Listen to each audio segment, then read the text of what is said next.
Hey, what's up guys, Matt with the Movement System. In this video, we're going to talk about how to train for the Army Combat Fitness Test.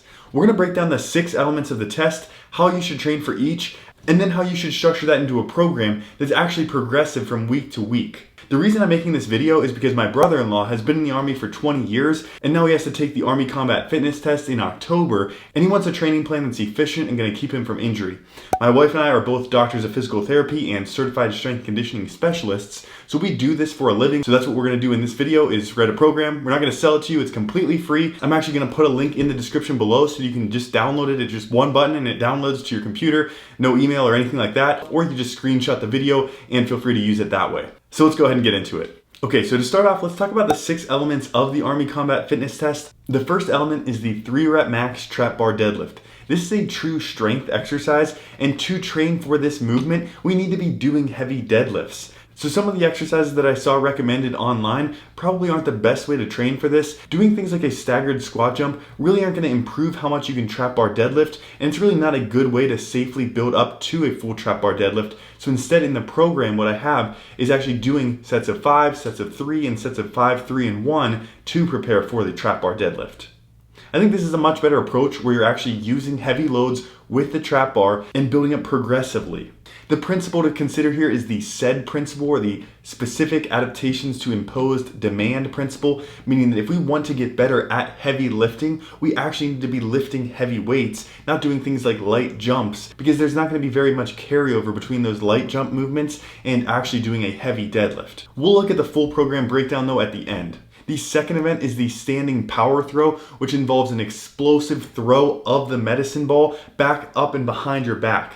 Now, because this movement is very leg based, we want to have good triple extension through the hips, knees, and ankles. So some exercises that we're including for this are things like a broad jump, vertical jumps, as well as dumbbell loaded jumps. These movements are all focused on big explosive triple extension that's going to allow you to give a lot of power to that medicine ball and throw it up and back behind you. And then one technique tip for this, you want to throw it back at about a 45-degree angle behind your head to get the most amount of distance. The third move is the hand release push-up for 2 minutes, and for this test you need a lot of endurance. For this, I've actually done 2 different training days. One day includes a weighted push-up, and the other day includes more of a muscular endurance push-up. So if you're doing the full program that I'm again going to show you more of at the end of the video, you're going to see day 1 has weighted push-ups, and then day 3 has higher rep push-ups for more endurance. Having a combination of both of those should build you up really well to perform best on this test. The next movement is the sprint drag carry. And while it does say sprint, this is also somewhat an endurance or conditioning type drill because it's a total of 5 times 50 meters, which is really going to challenge your conditioning. So for this, we're going to do some conditioning in the program. We're going to do a combination of carries, sled pushes, as well as repeated sprints. The 5th movement is the plank hold, and this one is honestly pretty simple. For training this, we're just going to do a bunch of planks and we're going to hold them for as long as we can. So doing that at least twice a week in the program is going to be enough to make some meaningful improvements to this and just shooting to get a little bit better time each week as you train. And then lastly, we have a 2-mile run. Now importantly, to improve at the 2-mile run, you don't want to just do 2-mile runs. We also want to do some lower intensity aerobic work because the more we can build that aerobic engine, the more efficiently that you're going to be able to run and the more that you're going to be able to improve that 2-mile run time. So we actually have a combination of a few different types of aerobic training in the program. On day 1, we have a lower intensity true aerobic session where you're trying to keep your heart rate around 70 to 75%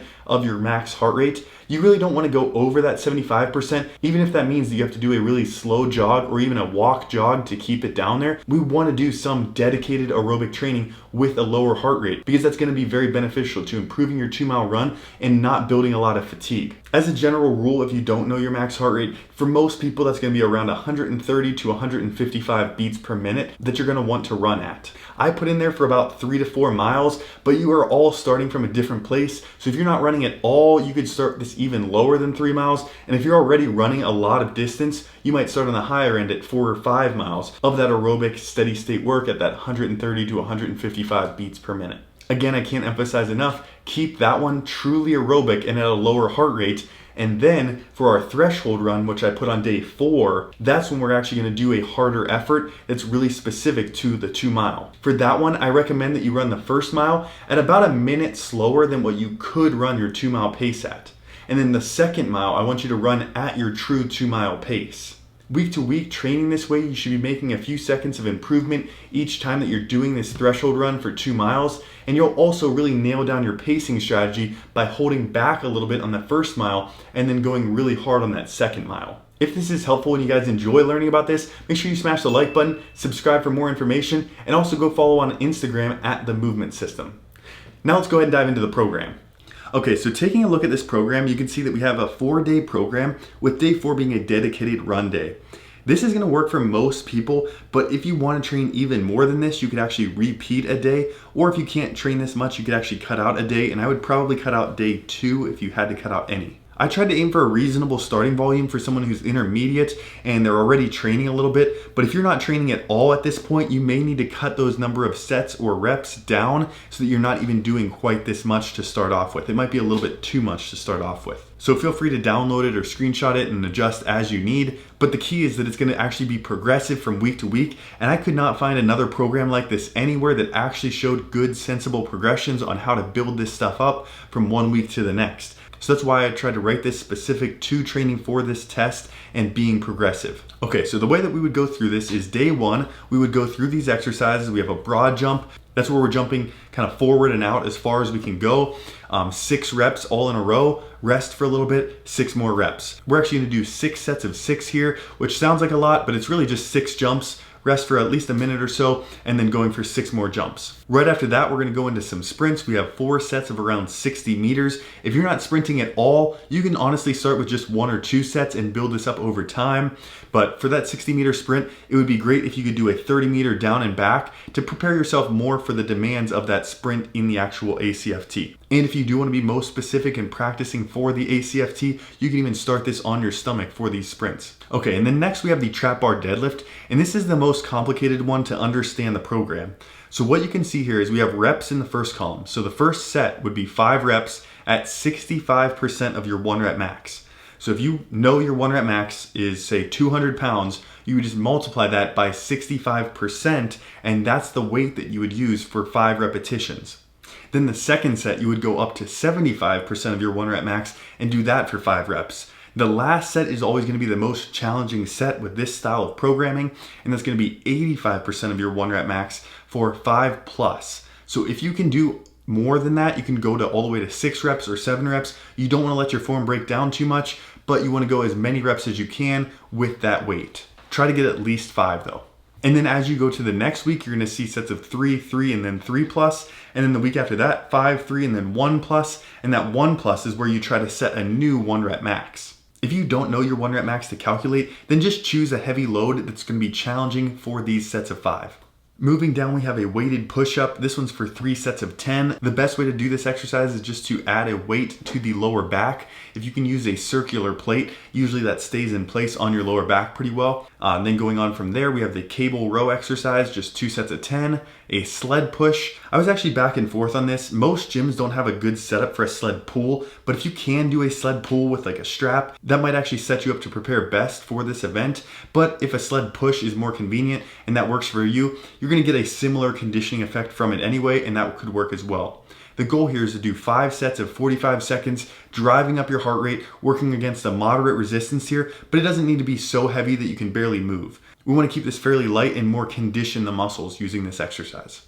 And then to finish off day 1, we have our steady state run, and you could actually just separate this into its own day if you'd prefer to do it that way, but we want this to be probably around 3 to 4 miles in an aerobic heart rate around that 130 to 155 beats per minute. If your heart rate is shooting up into the 170s and 180s during this run, you're going too fast and you may even need to take walking breaks during this run. But we want this to be aerobic, so it actually trains your aerobic system and helps you better oxidize and get that aerobic training effect. If you're doing this for time, that's a really good way to do this as well. And you can just add 5 minutes or so every other week. So for example, starting at 30 minutes, then working up to 35, then 40, then 45 minutes for these longer runs.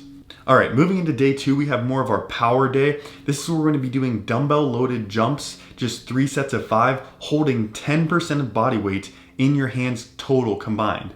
So for example, I weigh about 200 pounds, so I would be holding about 20 pounds or 10 pounds in each hand.